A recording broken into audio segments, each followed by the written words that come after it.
Oke, saya penipu. sebutkan salah Ya satunya udah, ada nama Paulus di situ. Di mana coba bacakan ayatnya coba, saya ingin dengar. Is arsalna ilaihi musnaini fakazzabuhuma fa'azzazna bithalithin faqalu inna ilaikum mursalun. Mana namanya Paulus itu? Yang mana namanya Buatlah Paulus? bagi mereka suatu perumpamaan penduduk suatu negeri ketika utusan-utusan datang kepadanya, yaitu ketika kami mengutus kepada mereka dua orang, lalu mereka mendustakan keduanya, maka kami kuatkan dengan utusan yang ketiga. Siapakah ketiga utusan itu berdasarkan ayat? Loh kok jadi kau tanya saya mana nama Paulus? Bentar, oke, saya sebutkan dalam ayat ini disebutkan Benar. ada ketiga utusan tersebut adalah Yohana. Di mana Paulus. tertulis di Al-Quran nama itu di mana? Ya makanya itu saya tanya, kalau memang Al-Quran itu Loh, kamu yang mengklaim di dalam tidak Al-Quran detail. Saya tanya ada dulu, nama pendiri Kristen Paulus. Mana tertulis? saya Mana? bilang benar di sini nih ada nama Paulus di sini. Bulus. Ya dia mana deh? Ku bacakan lagi.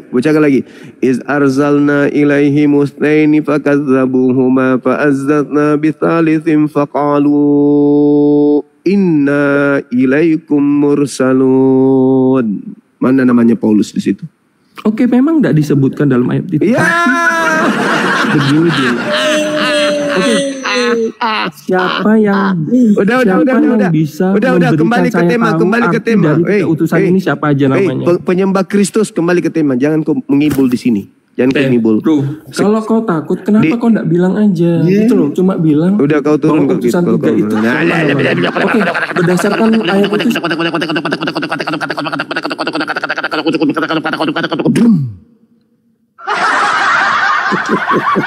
Ini bukan gereja. Di gereja boleh kau nipu, di sini jangan kau nipu. Nggak ada umat Islam yang kau tipu dengan Al-Quran.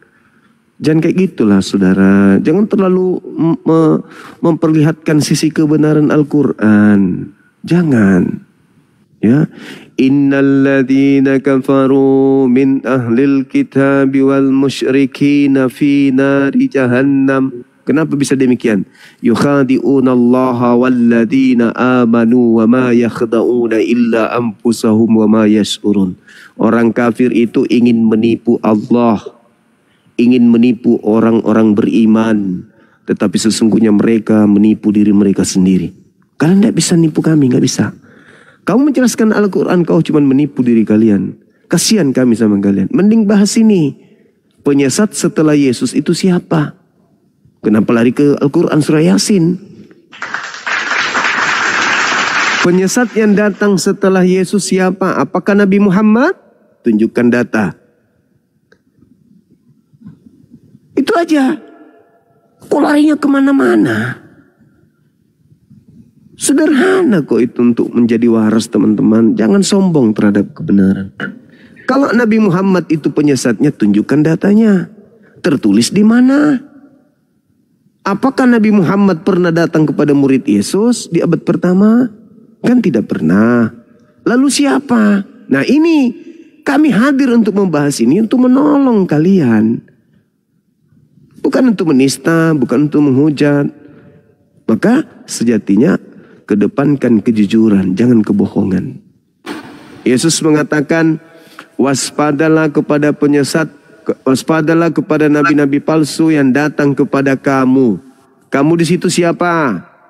Ah, dari situ aja dulu jujur, supaya tahu, oh penyesatnya itu siapa gitu loh. Sederhana kan? Waspadalah kepada nabi-nabi palsu yang datang kepada kamu. Kamu itu siapa? Nah, setelah kita tahu kamu itu siapa, nanti kita akan gampang tuh menyelidiki siapa nabi palsunya. Siapa aja yang datang kepada kamu ini.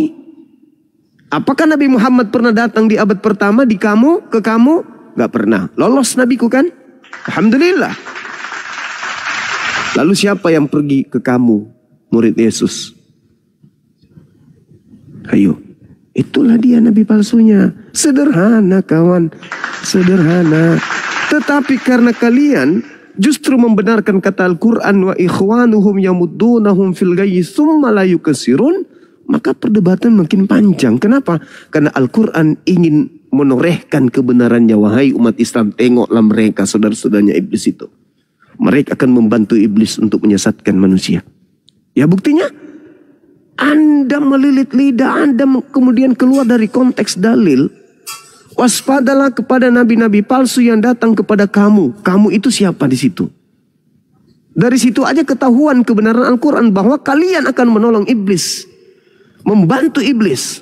Agar manusia itu bisa percaya kepada kalian. Agar manusia ikut untuk mendurhakai Tuhan.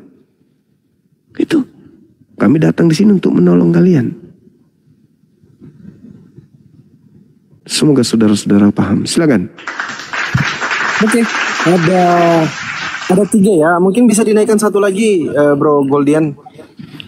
Oke, Bang Fandi, aku sapa dulu ya. Teman-teman Oten, Bro Robi Saputra, Bro Yordan, sama Bro Jericho. Selamat malam. Salam sejahtera. Langsung dibuka mute-nya, teman-teman yang Kristen. Silakan, Bro Robi.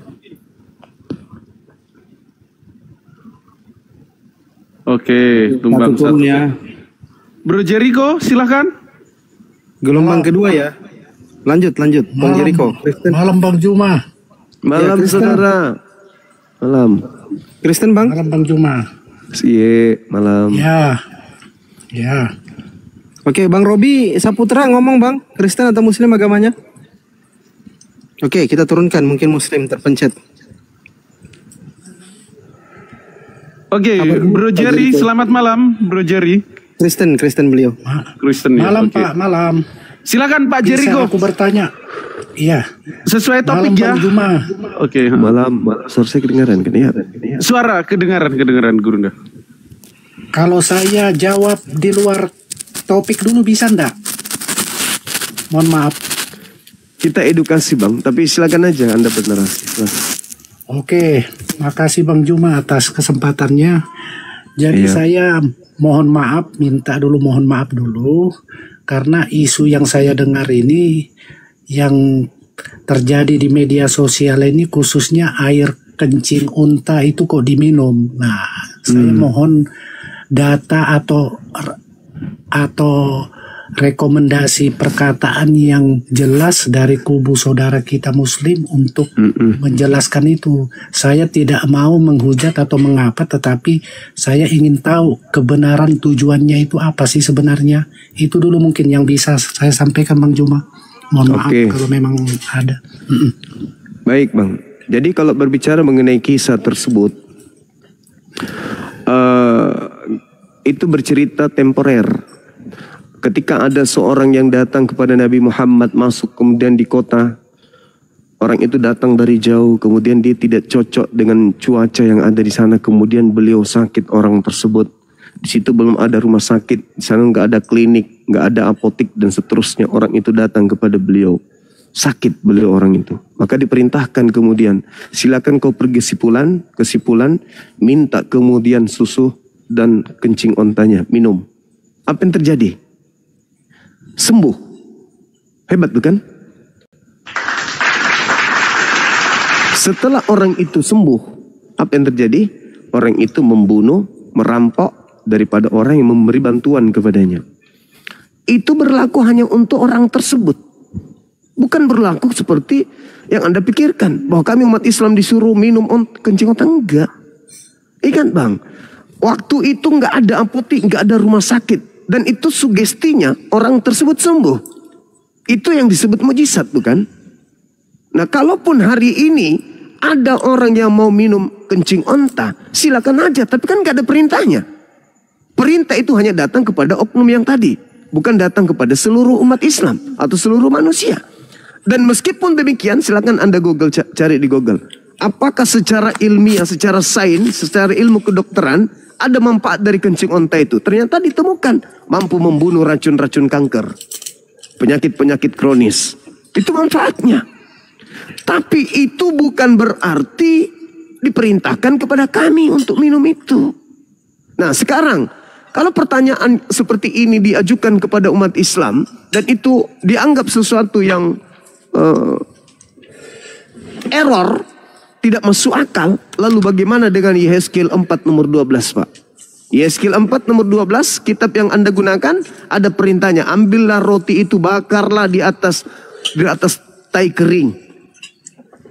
Itu gimana itu, Pak? Oke, Bang Juma. Ya, itu pertanyaan yang sama. Silakan Anda jawab.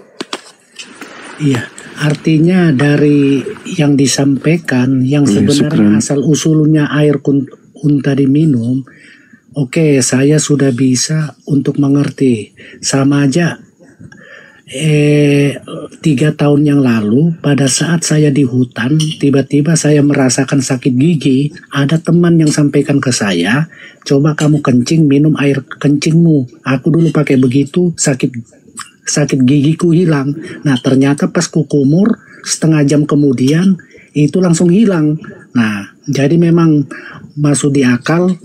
Jadi terima kasih atas informasinya tentang masalah tadi yang aku sampaikan. Jadi supaya hal yang ini bisa ndak simpang siur.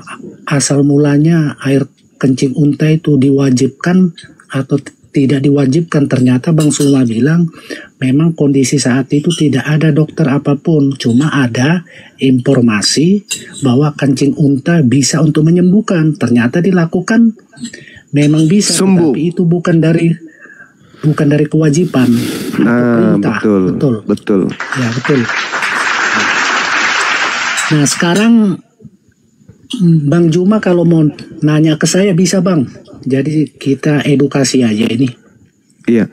Yang tadi, Bang, yang saya katakan di Yeskil 4:12 itu perintah kemudian untuk makan roti yang dibakar di atas jelai tai kering manusia, itu gimana itu menurut Abang? Karena itu perintah. Setuju itu, Bang. Hah?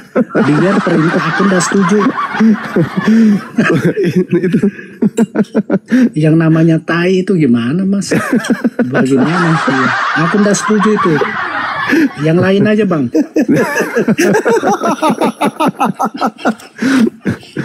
Allahu Akbar. Masih waras saya, Bang, masih waras. Tapi itu firman Tuhan katanya. Iya, tapi firman Tuhan yang sebenarnya itu tidak mungkin hambanya atau umatnya disuruh makan tai. Nah, itu sudah lain lagi itu. Nggak ada cerita itu. Gitu. Jadi perintahnya makanlah roti itu.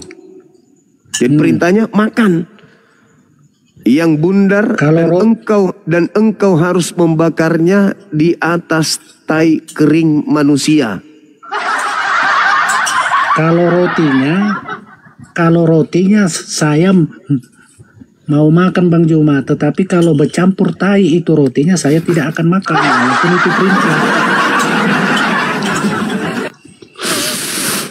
Bagaimana itu ya? Nah, itu firman Tuhan perintahnya. Makanlah roti itu dan bakarlah di atas tai kering manusia. Makanlah di hadapan mereka. Astagfirullahalazim. Bagaimana cerita itu? Jangan dipaksa dong saya, Bang Juma. Artinya saya secara pribadi. Itu firman Tuhan, Bang. Harus. Nabi ya. Firman Tuhan mengatakan seperti itu, saya tidak akan makan. Nanti Pan dikirim beberapa kontainer dari sapi tank yang disedot mungkin untuk dijadikan sebagai bahan. Artinya saya tidak akan makan itu, Bang Juma. Berarti Anda berdosa dong. Perintah. Anda berdosa karena melanggar firman Tuhan. Masalah saya berdosa, nanti itu saya pertanggungjawabkan. Tetapi kalau perintah itu disuruh makan tai, saya tidak akan mau. Bukan disuruh makan tai, disuruh bakar roti di atas tai kering. Baru dimakan. Iya, jelas itu perintahnya. Ya itu. Saya nggak mau itu. Itu perintahnya. Makanlah roti seperti roti jelai yang bundar dan engkau harus membakarnya di atas tai kering manusia. Nah, itu. Jadi kami bisa bantu kalau saudara kekurangan tai kering, banyak kok. Kita bisa sumbangkan gratis. Nggak perlu dibayar, Bang. 1 karung itu gratis lah. Artinya walaupun itu perintah, tidak ada yang namanya perintah yang benar menyuruh kita bakarlah roti itu dicampur tai baru kita makan. Itu ada dalilnya. Goldian besarin Goldian. Kita lihat dulu Bang ya sebelum kita masuk ke tema yang lain. Ini supaya teman-teman jangan selalu menghina kencing onta ini. Yeskiel berapa Gurunda? 4:12. Oke, Yeskiel 4:12 ya teman-teman. Kita lihat apakah mau menerapkan ini ya. Coba Bob jauh-jauh dulu, bising kali tempatmu Bob. Coba jauh-jauh dari suara keributan itu. Bising kali. Besarin anunya, tulisannya. Oke.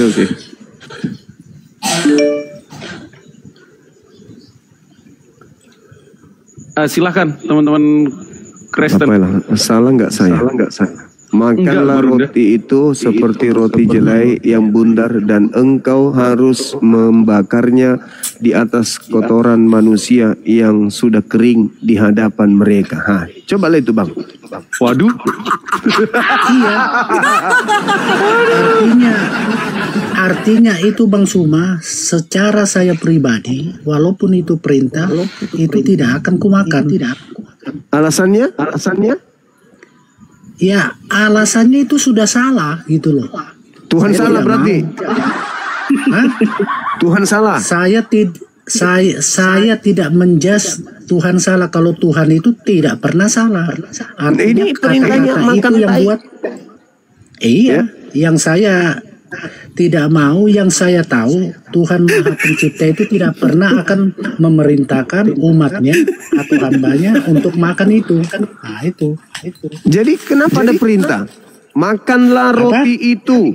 Makanlah roti itu seperti roti jelai yang bundar dan engkau harus membakarnya di atas kotoran manusia yang sudah kering di hadapan mereka. Iya. Dan Itu engkau sudah harus saya- membakarnya di atas Iya. tai kering. Nah, yaitu dasar dari kata-kata itu Bang Juma itu tidak cocok dengan hati nurani dan pikiran saya. Makanya Berarti walaupun zaman ini sekarang ada perintah lagi seperti itu yang akan dilakukan, tidak akan saya makan. Kalau yang lain bisa makan, kalau saya tidak mau. Tapi kan bukan tainya yang dimakan Bang. Ini dibakar aja di atas tai kering. Tai keringnya jadi apinya, baranya gitu loh. Apa bedanya? Kan nggak dimakan tainya, cuman dibakarnya itu roti di atas tai. Itu mungkin vitamin atau mungkin ada zat karbohidrat kah atau apa gitu. Iya. Dihirup atau dimakan itu bedanya apa? Nggak disuruh hirup Bang, disuruh makan rotinya yang dibakar di atas tai kering gitu loh. Loh, iya kan ku bilang kan, kalaupun itu ada perintah di zaman sekarang untuk dimakan atau dihirup atau bla bla bla yang lain, itu tidak akan kulakukan gitu loh. Walaupun itu perintah. Yang namanya perintah Tuhan itu tidak pernah mengatakan hal yang seperti itu. Jadi Walaupun ini ada yang tadi tulisannya, itu- ya itu aku nggak tahu. Hah? Yang tadi itu bukan firman Tuhan rupanya. Ya kalau menurut Bang Juma itu firman Tuhan yang benar yang diturunkan dari Tuhan Sang Maha Pencipta, kata-kata seperti itu ya aku sangat menghormati, tetapi secara diri saya secara pribadi Tuhan tidak pernah berkata atau memerintahkan tulisan-tulisan atau kata-kata yang tujuannya yang seperti ada di dalam itu. Intinya seperti itu. Kalau secara saya pribadi. Iya. Shalom. Saya bisa jelasin. Ya, Boleh. silakan. Makan roti artinya kita makan yang enak-enak. Tapi Kalau dibakar makan- di atas tai kering. Tai kering itu kita seperti dilukai orang, kita harus makan. Oke? Ya, dihina, dilukai seperti Yesus salib kan tetap. Buangnya. Dia tetap berkorban. Dia menyayang manusia seperti itu. Kita harus ditampar kiri, kasih tangan iku pipi kanan. Oke? Inilah kasih Yesus. Lah Yesus pula dia jadi korban sana. Gak ada hubungannya. Yesus berkorban tuh manusia supaya kasih ini sayang. tai kering, Pak. Enggak ada, Iya, enggak ada itu bahasa Yesus. peribahasa. Kok peribahasa? Anda tidak pula? mengerti peribahasa. Oh alah, yang kayak gitu dibilang peribahasa, perintahnya bakar makanlah. Yang itu. Matius ayat 4, bacakan. Apa? Bacakan yang itu. Matius tadi. Penyesat setelah Yesus. Oh, pindah tema nih. Enggak mau lagi makan roti. Sesuai judul. Oh, sesuai judul. Kirain masih mau bahas tai kering. Iya, silakan Bang, silakan. Matius 7, waspadalah kepada nabi-nabi palsu yang datang kepada kamu. Nabi palsu datang kepada kamu. Kamu di situ siapa? Anda percaya ayat ini? Saya percaya itu tertulis di kitabnya orang Kristen. Oke. Percaya kan? Ya. Oke, itu palsu kan? Ya. Kita anggap palsu ya. Loh, jadi palsu, Pak. Kenapa bisa jadi palsu? Menurut Anda kan palsu. Di mana sih pernah mengatakan? Mesias palsu kan yang datang. Bukan. Anda mengatakan asli atau palsu?